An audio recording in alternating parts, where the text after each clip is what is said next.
Good morning, my name is Jay and I am at the top of Pinnacle Peak. It is Saturday morning here in Scottsdale, Arizona, and I just doing a quick check-in. Today is day 8 on my water fast, with my goal being to make it to at least 30 days. So here I am. Today is a little different than yesterday. I noticed that my heart rate made it all the way up to about 122. I'm monitoring my heart rate. I've got a monitor on my wrist right now, and I've been averaging about 110 in the morning hiking. So I actually could feel my heart racing. There was a number of times that my thoughts kept saying, turn around, don't go for the top. But I would just rest and push through. And so there's part of the lesson that keeps popping up for me, is that I've got to pay attention to my body, which I did. I kept monitoring my heart rate.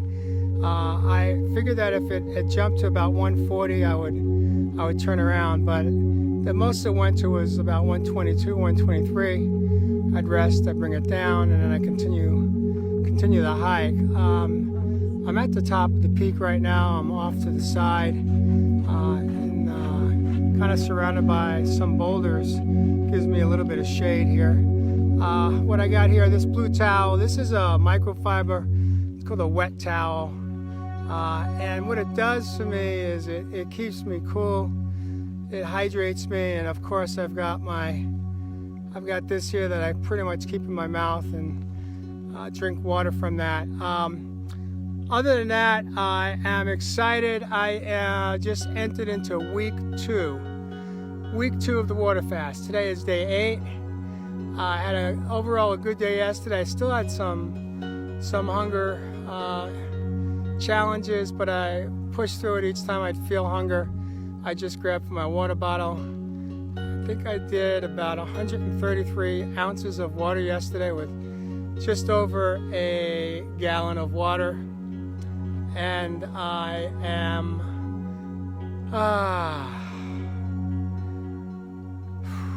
just taking a breath. So I'm in week 2. Just started week 2.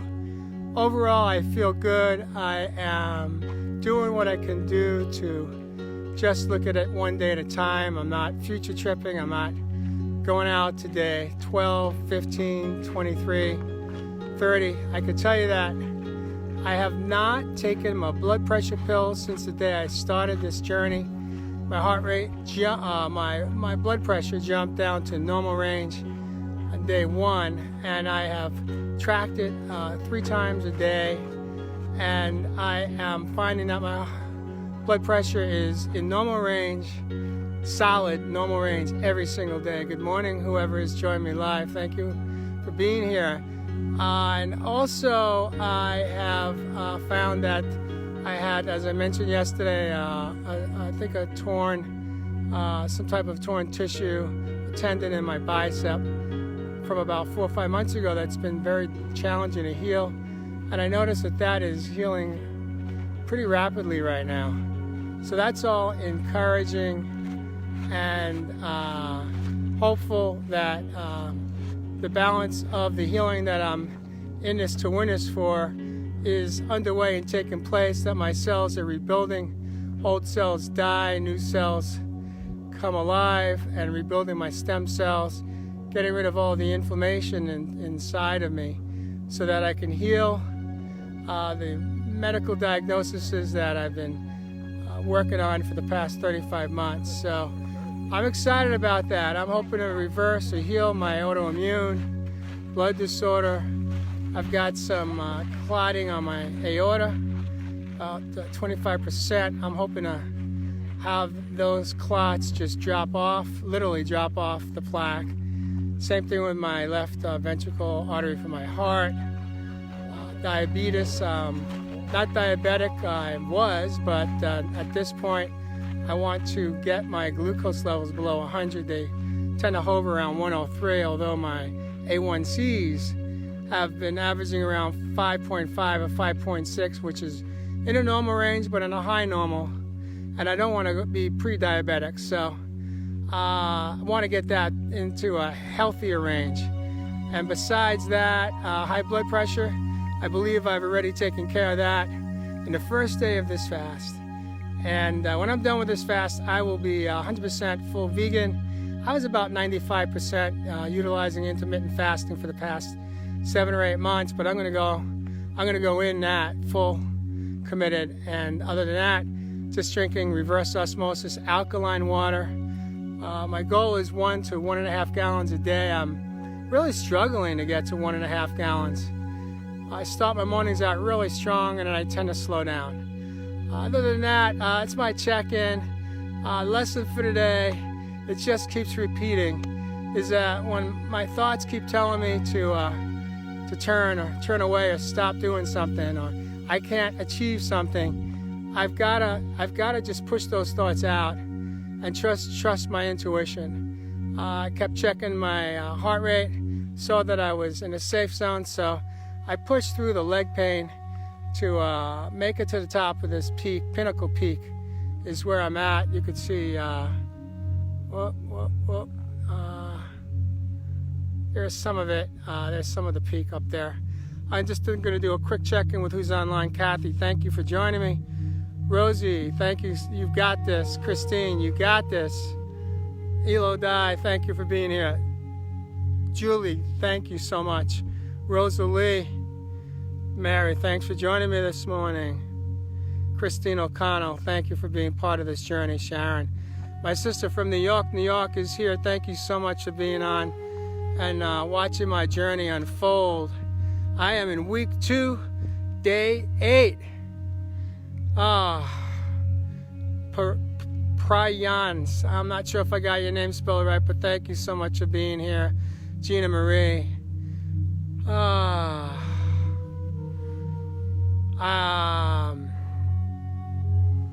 I'm just taking a moment to breathe.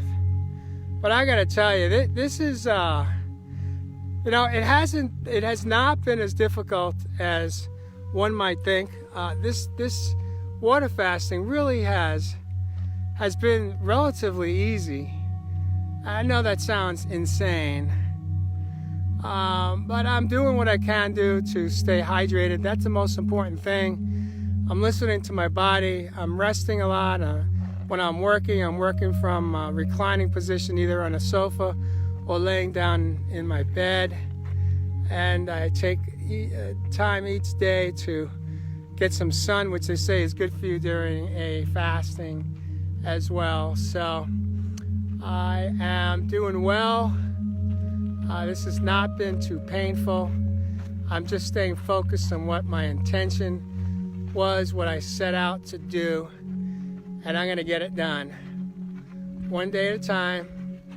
And that's what I got. Day 8 water fast, day 8 of 30. Have a beautiful day. Have a beautiful evening if you're coming in from overseas. If you're coming in from overseas, do me a favor and just in a comment section, tell me where you're coming in from. I'd love to know where you're coming in from this morning or this evening.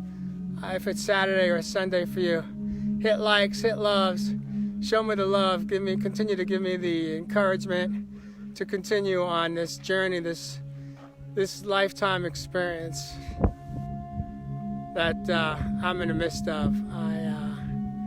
I'm so happy that you're with me on this journey and that you're supportive and you're feeding me your positive energy. It means a lot to me. Yeah, Mary Kelly says 22 days left. That sounds like a long time, but you know what? I only got today. I have no guarantees that tomorrow's going to come anyway, whether I'm fasting or not. So I'm on day 8 and I'm good with that. I am averaging about 1 pound a day in weight loss, which is what they say is typical. Although I'm hopeful that because I was already, trained in preparation for this, that my body will level out. I'm hoping no lower than 120. But I also know that if in fact it's going to drop lower, if I got 22 days left, I got 22 more to go. I've lost just almost about 8 pounds, so I'll be looking at a 30-pound weight loss from starting weight of 142, which will put me at an extreme low weight. But it doesn't mean I won't be healthy. It'll just mean that I'll just be extremely skinny. And anyone that doesn't know me may think I have an eating disorder. But you know what? It's none of my business what you think of me anyway. And I'm not in this for the weight loss. I didn't need to lose weight. I already took care of that. I already hit that goal. I am in this to win this. I am in this to heal my mind, my body, and my soul. Sarah, thank you so much for joining me. Sherry Decker, it's great to see you. Carolyn, great to see you as well. Takahiro, Manhattan. I love Manhattan. Dude, I'm from New York. I was born and raised in New York, Flushing, Queens, and then spent my childhood down on Long Island. My sister still lives out there. I got 2 sons that right now are living in Brooklyn, working on beating that city. Pavi, thanks for being here. Judah, thank you so much. Belmont Shores. I lived in Belmont Shore. I had a home there. That was the last home I owned. Unfortunately, 2 days after Thanksgiving, I think it was 5 years ago, we had a house fire. And we lost the house. They rebuilt. And then we decided to sell the house. So we never moved back in. We spent 4 years there in Belmont Shore. That's in Long Beach, California. Amon, great to see you. That boulder behind you is Talking Spirit Talk. You know it. I gotta tell you guys something. I was just thinking about this as I was looking out over the landscape here. I spent 35 months or so riding my bike at the beach in Huntington Beach, California, for my healing process. And I just thought, like, there is no place else I'd want to be and no place else I could ever imagine that I'd want to live. And then I came out to Scottsdale, Arizona in July. I made a conscious decision to come out during the hottest part of the year. I figured if I could withstand the heat and hike in the heat, then I could make it here. And so that's what we did. We came out, we hiked, we did 14 hikes over that month. And then when I wasn't hiking, I was riding my bike along the Grand Canals in Scottsdale and Phoenix. And so about 3 weeks later, we made the decision to pack up and move out to the mountains of Arizona so that I can up-level my healing process. And as I'm standing here, Lori, thank you so much for joining me. As I am standing here, Kathy, upstate New York. Hey, I went to school in Oswego, New York, Kathy. And then, of course, my first territory in my career in sales was upstate New York and New England. So I spent a lot of time there designing restaurants. Unfortunately, they were not healthy restaurants. They were the unhealthy restaurants that actually caused me a lot of damage, eating Whoppers and Quarter Pounders with cheese twice a day and French fries every day for 22 years. Just absolutely wreaked havoc on my body. But I did that and can't go back and change it. All I can do is go back and change my behavior today and eat clean and take good care of myself. What I did was I was in restaurant design my whole career. Designing restaurants. Unfortunately, the restaurants I have been always designing are the quick serve market, which don't tend to have too many healthy choices. And back in the day, they didn't really have salads. But what I was going back to this is, so I thought I could never live anywhere else but by the ocean. I thought that's where all the power was. But here's what I know today. There's the top. There's Pinnacle Peak. The reality is that there is the nature, the beauty that God provides to us is all over. There is not one place that's the best.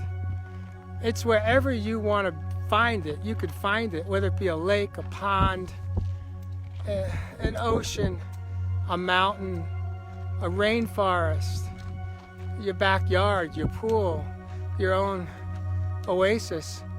We just gotta open our eyes and be willing to receive it, and it's there. But I gotta tell you, this is my truth. I just never saw, I couldn't envision myself living anywhere else other than by the ocean. But this is just as good, if not better.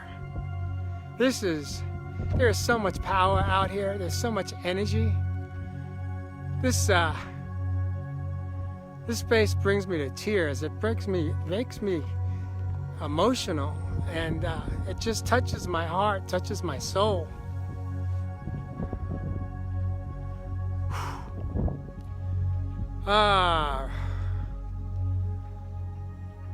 Just taking a moment here to catch my breath. Thank you, Cynthia. An RV park, yes, you could even find peace and serenity and connection in an RV park. I believe that's where my sister spends a lot of her days or weekends and months living and traveling from RV park to RV park, enjoying the lifestyle of an RVer, I think is probably how it's referred to. Lori says, I'm going to go through my own battle right now. I needed to hear you today. Thank you, brother. No, thank you, Lori.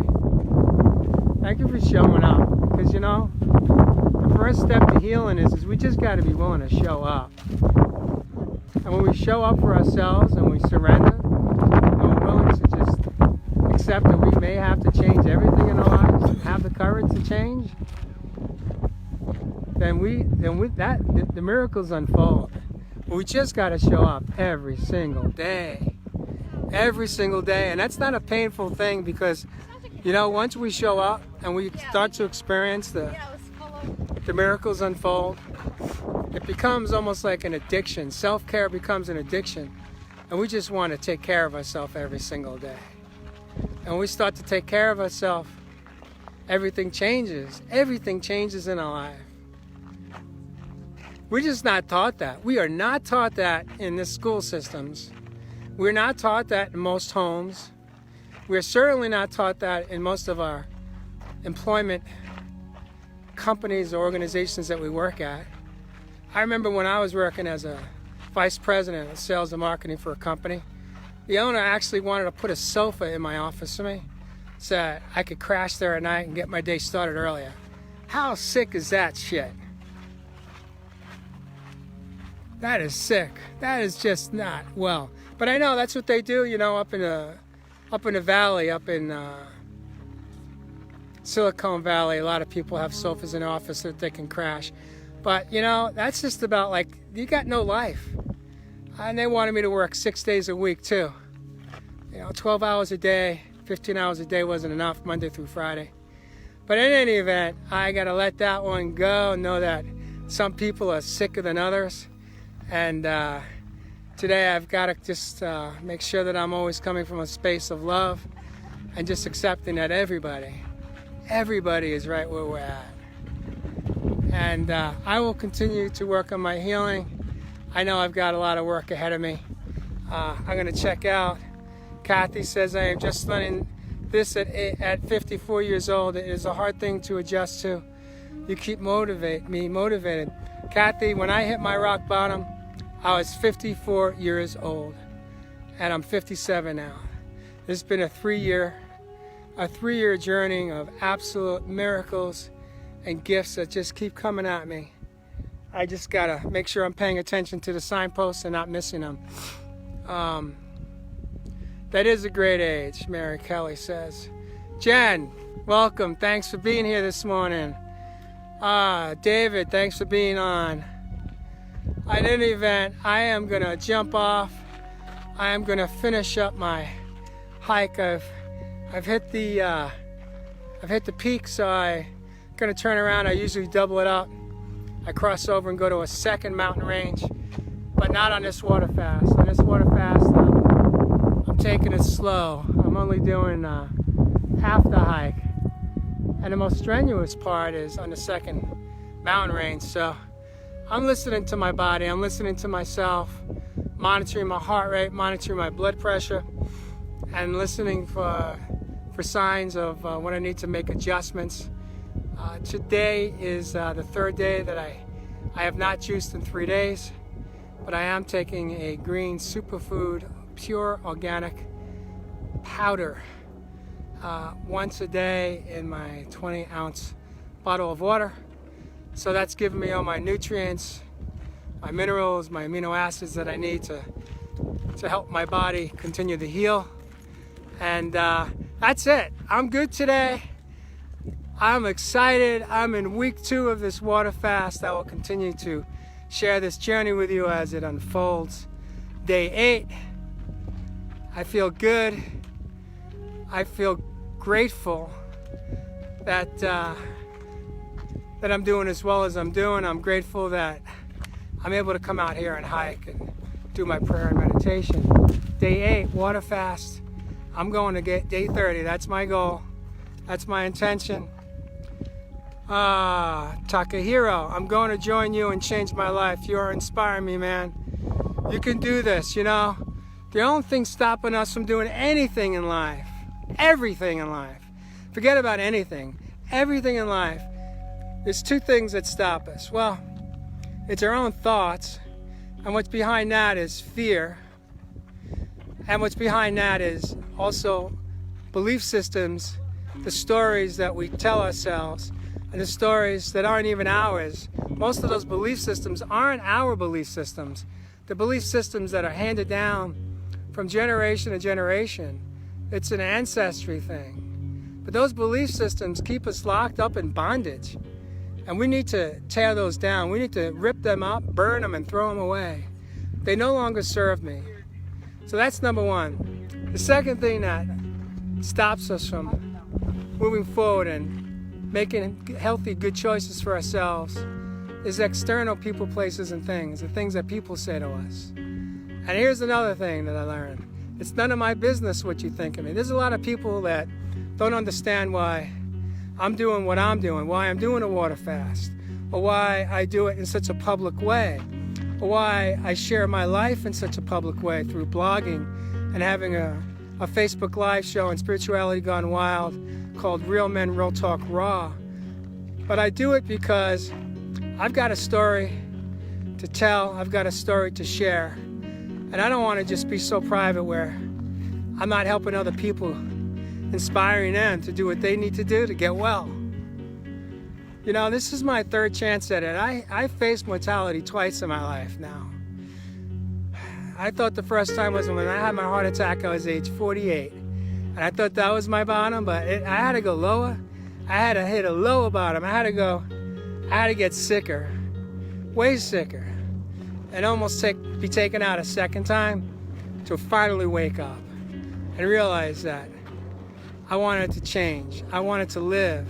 I needed to change the legacy that I was going to leave to my family. And the only way I could do that was that I had to get healthy. And so here I am. And I'm glad I made that choice. And I'm glad that I've made every choice that I've made in the last 35 months to heal. And even when I make choices that aren't right, and I realize that, you know, probably wasn't a smart thing to do, as long as I learn a lesson from it, I can move forward and just not repeat it. Actions speak louder than words, as that saying goes. And that's what this is about. This is about taking action. This is not about being educated and being book learned, book studied, and pushing information out that I'm not doing myself. This is about learning how to be healthy, learning how to take care of myself, learning how to love myself, learning how to love other people, learning how to be healthier in my relationships, learning how to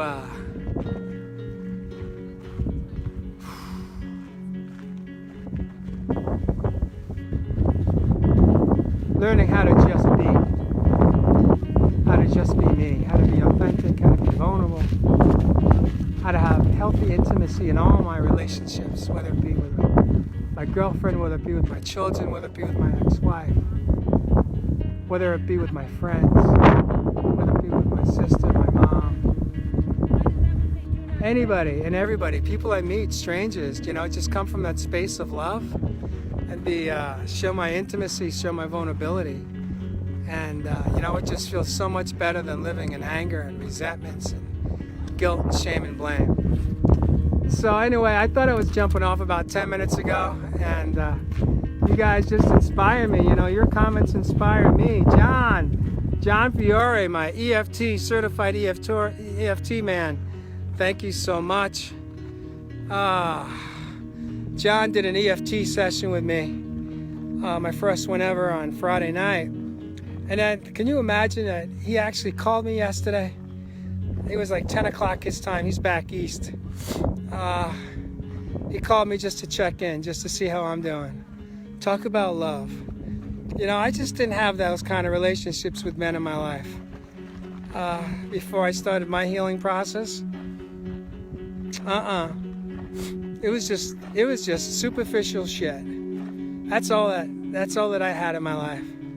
I didn't go deep, and my friends didn't go deep with me. You know, but today I've got a handful of men in my life today that are in it with me, and I'm in it with them. I'm committed to the relationship, and we show vulnerability, we show love, we can actually say we love each other, you know, and mean it.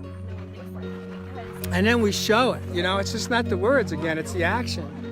The action just keeps showing up for me. And so I am in total gratitude. I'm at the top of Pinnacle Peak in Scottsdale, Arizona, coming to you live.